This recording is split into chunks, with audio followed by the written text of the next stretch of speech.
for one kill. Not able to happen as well. Can Janet kill the high ball? She gets one kill.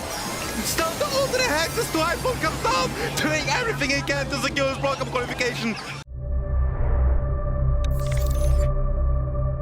Still keeping my eye on Ems to do some awesome things in the bottom right. Kawe is still ready for him to push in once more. Eternal have just taken control. Notice you don't have a pan turret to fire back with.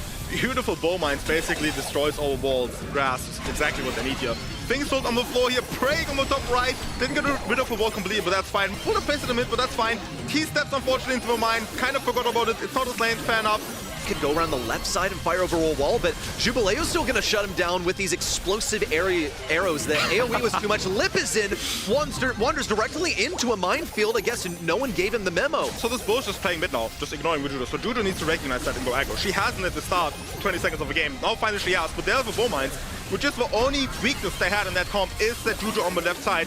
And now he basically deals with it immediately, because Judo just didn't recognize the threat of the ball playing mid and getting the mine. Break the wall. Yeah, not really a waste. However, breaks the wall. It's going to be useful for deterring Magic from taking any position on the right, and there's nowhere for Drew to put his super safely.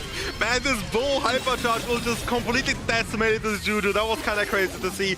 But we'll see. Eternal now looking for some offense. So there's going to be a gadget from Jubileu. Could have killed the Nita by shooting through the Bruce with his piercing hypercharge shot. Instead went for another dash. Jubileu just rockets up the right side for this one. And judging by how many shots Magic got off on Bull, he could be quite close to his super. It's going to be a shot on goal. Jubileu with a pass over to Motep and baits all the ammunition out of Drew to walk it in. Of Golden trying to sneak things around and go for some additional damage to Jubileu. Oh, if he hit that second shot, it would have actually been a goal. Possession of the mid bush.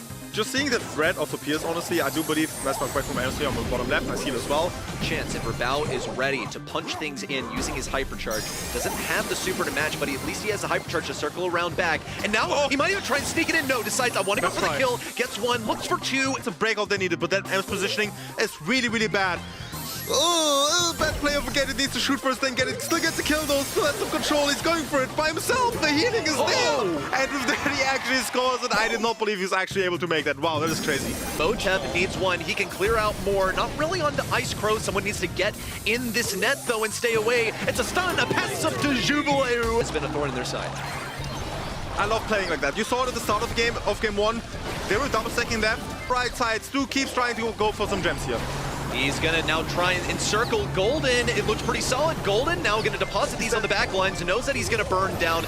Even if he's like one shot away from Hyper, he's trying to get for one kill. Not able to happen as well. Can Janet kill the high ball? She gets one kill. Still the ultimate Hexus to high ball comes down, doing everything he can to secure his World Cup qualification. More as well, Janet the fly, it's not gonna be enough. Just a few seconds to go. It's all about protect the president. Jubileu knows that he's safe and sound. And there's the spin. And the pins in the air as Eternal will be going to the Brawl Cup. The right side to help pick up a kill. Prozy also doesn't really want to retreat. Mark onto Portox. I feel like Portox is close to a super. Yes, in fact, was just one shot off. Got aggressive and got a kill off of it. This doesn't look great here for Bounty Hunter. It doesn't read as immediately dominant as you might expect from such a strange sort of draft. Like, how often do you actually see Ashe picked in competitive Brawl Stars? Wesley nearly caught by Jubileu, who's cycled his super forward. He's going to be putting it on the left side. Putting that on Kawe would be ideal because all of those rats are going to be so troublesome to deal with. Meanwhile, Jubileu's all the way behind, will get the first takedown on Wesley. Okay, here's that gadget popped as well. Prozy going to take a bunch of damage. Motep comes in with a hypercharge. Super's going to be hitting pretty darn hard. All they need to do is play together. Don't give up any easy openings to their opponents, and they're going to be able to even up this series. Portox is in trouble. Supering himself. Motep spotted out behind those indestructibles with no chance. Supers, they don't have any utility. Maybe Prozy can land a pretty good snag. He has the hypercharge teleport as well. He's going to go for one. One more on the left side would get it, but no, they simply cannot. And Motep is too far away. Eternal goes out pretty quickly. There is definitely enough damage, I guess, alongside this Emps, but we'll still need to see Bounty Hunters actually get into the map. Wesley, who has his gadget for that express purpose. Once he's taken down, it opens the doors for Motep to dash on through. He's taking a lot of damage. There's the rage quit, but might have been a bit too early. Everyone's forced to end. Jubileu laying on even more pressure with the ice laid down. It's a couple of kills. Prozy almost managed to clutch that up for the ball and pass it over to the left side. It was almost a saving play from Eternal as they cleared the ball over towards the right. This is going to be a pretty clever dismantling of the initial push in from Bounty Hunters and the score. Okay, so Lumigate gadget here to give you some good control on this left side. The Eternal comes straight on in once more, charging through. Nice blast beat connection. Once again, the Lumi Super sets up a big goal for Eternal. Crazy Eternal, they still need to score. They are 1-0 down and only 24 seconds left in the round. There is no time for twiddling your thumbs. Jubileu trying to stay safe here, trying to use the body blocking of Bull to avoid Portox's damage, and here comes Motep now. All dumped on him. He's done his job. He's created space. He's baited enemy utility. But if he's not able to do it consistently enough that those abilities get to be cycled, then it doesn't really matter in the end, does it? Well, he's going to move forward. Once he finds an opening, it's kind of up to his teammates to do that first. Here comes a fast splatter in. Pass over to Wesley. Ball not recovered. Prosy gets to pass it away. No kill onto Motep. It's a wide open avenue to be passed over to Kawe.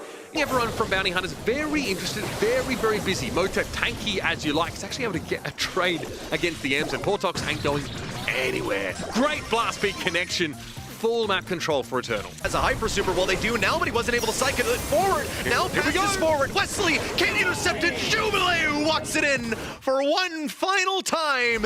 It's a return to form for Eternal after falling in the quarterfinals last month.